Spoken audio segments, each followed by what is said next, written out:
रायपुर से बड़ी खबर है, छापे की ईडी ने जानकारी दी है।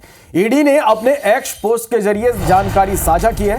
पूर्व मंत्री कवासी लखमा के ठिकानों पर ईडी ने छापा मारा था। छत्तीसगढ़ शराब घोटाले मामले में कार्रवाई की गई थी। तलाशी अभियान के दौरान कई डिजिटल डिवाइस जब्त हुए हैं। रायपुर, धमतरी और सुकमा के 7 परिसरों में छापा मारा गया था। तो ये बड़ी खबर आप तक हम पहुंचा रहे हैं रायपुर से, जहां ईडी ने अपने एक्स पोस्ट के जरिए छापामार कार्रवाई की जानकारी दी है। पूर्व मंत्री कवासी लखमा के ठिकानों पर ईडी ने छापा मारा था। छत्तीसगढ़ शराब घोटाले मामले में कार्रवाई हुई थी।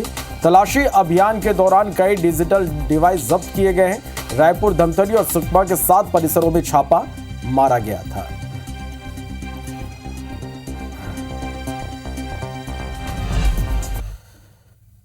रायपुर से खबर, जब छत्तीसगढ़ बीजेपी ने एक्स पर पोस्ट कर तंज कसा है। शराब घोटाले के मामले में कांग्रेस पर तंज कसा है। ईडी के छापे के बाद पूर्व मंत्री कवासी लखमा के बयान पर हमला किया गया। कांग्रेस के कुशासन में 2000 करोड़ के शराब घोटाला हुआ। बीजेपी के कहना, घोटाले को अंजाम देकर कवासी लखमा अब खुद को अनपढ़ बता रहे हैं। इसे कहते हैं पहले चोरी फिर सीना जोड़ी। तो ये पोस्ट भी आप देख पा रहे हैं। पिछले दिन हुई ईडी की कार्रवाई को लेकर बीजेपी का यह पोस्ट है।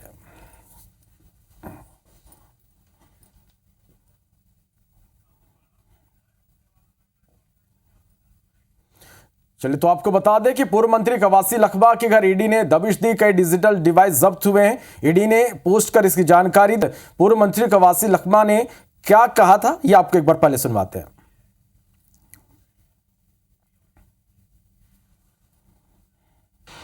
यार, मैं अनपढ़ आदमी हूँ। कोई कागज़ आता था तो त्रिपाठी लेके आता था, दस्तखत करता रहा। कभी मेरा पीए पढ़ाता था, मैं पढ़ के दस्तखत करता था। किस में कराते थे वो नहीं पता। तो आप चलो, इस खबर पर ज्यादा जानकारी के साथ रायपुर से हमारे संवाददाता राजेश मिश्रा हमारे साथ लाइव जुड़े हैं। राजेश, शराब घोटाले मामले में ईडी की एक बड़ी कार्रवाई देखने को मिली। पूर्व मंत्री कवासी लखमा के कई ठिकानों पर छापा मारा गया। करीबियों के यहां छापा ईडी ने मारा और इसकी बाकायदा एक्स पर पोस्ट कर इस पूरी कार्रवाई की जानकारी ईडी ने भी दी है। तो दूसरी ओर बीजेपी ने भी इस पर तंज कसा है।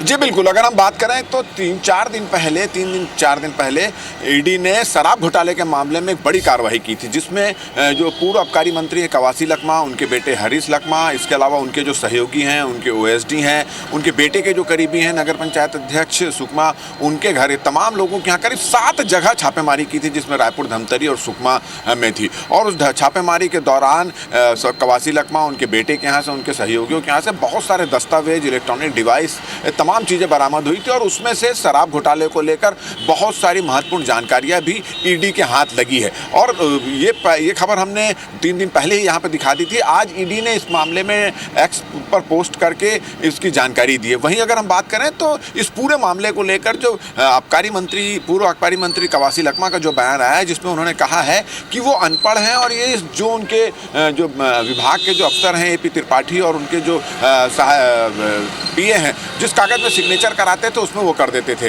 तो इसको लेकर भी पॉलिटिक्स यहाँ पर शुरू हो चुकी है। और जब से कवासी लखमा का बयान आया है, उसके बाद से भारतीय जनता पार्टी लगातार इस पर, कांग्रेस पर तंज कस रही, चुटकी ले रही कि एक तरफ वो इस तरह इतने बड़े घोटाला उनके कार्यकाल में होता है और आबकारी मंत्री अपने आप को अनपढ़ बोलकर इस मामले में बचने की कोशिश करते हैं। उन्होंने तो यहाँ तक कि कमेंट्स किया आज ट्विटर में, सोशल मीडिया एक्स पर पोस्ट करके कि पहले तो सीना चोरी और उसके बाद सीना जोरी कर रहे हैं कवासी लखमा। तो ये जो पूरा प्रकरण है, शराब घोटाला हुआ और शराब घोटाले के बाद जो पूर्व आबकारी मंत्री कवासी लखमा का जो बयान है, उसको लेकर सियासत लगातार गर्म है। और लगातार जो है भारतीय जनता पार्टी इस पर जो है कांग्रेस पर तंज कस रही है। और ये सिलसिला आज भी जारी रहा। ट्वीट करके भारतीय जनता पार्टी ने ये तंज कसा है कि कांग्रेस के राज में पहले चोरी होती है और उसके बाद सीना जोरी होती है। इस तरह की बात उन्होंने की है। जी चलिए, बहुत शुक्रिया राजेश, आपको हमारे साथ जुड़ने के लिए और इस तमाम जानकारी के लिए।